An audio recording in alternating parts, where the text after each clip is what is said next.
طلعت من بلدي وانا شايل هم اهلي، قلت بحلم ابني حلمي بس الواقع ضدي.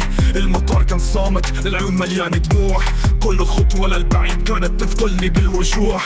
بلاد جديدة، لغة غير اللي كنت افهمها، وجوه غريبة وقلوب باردة ما تشبهها. قالولي ابدأ من الصفر، شيل الماضي ورا، بس كيف انسى اهلي وكيف اهرب من الوجع؟ الليل طويل، الوحدة تقتل الأماني، صور الشام بقلب وجوه أحبابي كالتوالي. الحي قديم، صوت المآذن كل يوم، هل ممكن يرجع الماضي أو كل شي صار وهم؟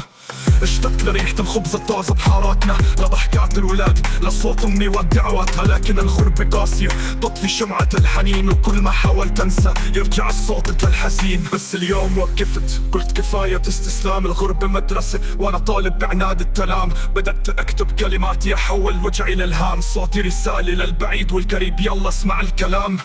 لازم أحلم، لازم أبني من جديد، الوطن جواتي مهما بعدت المسافات أكيد. الغربة ما بتكسرني، بلحظة صرت أقوى، حطيت إيماني بالله والحق رجع ضوء.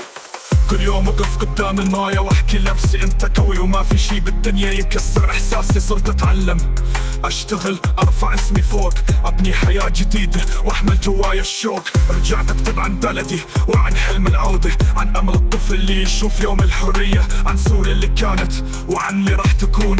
نور بعد ظلام وجاح راح يصير مسنون. اليوم أنا واقف وجهي للشمس مباشرة، الغربة علمتني إنه الأمل مش فكرة عابرة. كلنا من سوريا ومنحمل نفس الحلم، وإنه يوم رح نرجع ونبدأ صفحة من العلم. نبني بلدنا بدينا جيل بعد جيل، ما نترك حدا يوقفنا، هذا عهد مستحيل. أكتب هالكلمات وصوتي صار نار للوطن وللحرية، هذا آخر قرار. حكايتي مع الغربة صرخة أمل من القلب، حتى لو بعيد الوطن جوات الصعب ينحبس. الكلمات رسالة للبعيد والقريب، سوريا حلم باقي رغم الغربة والمصير.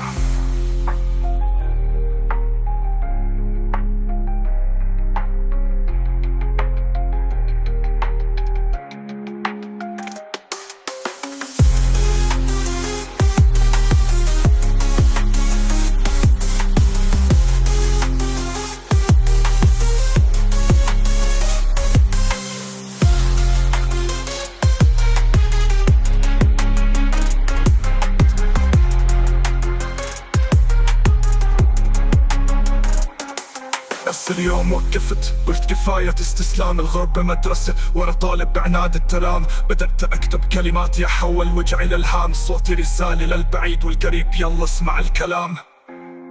لازم أحلم، صرخة أمل من القلب.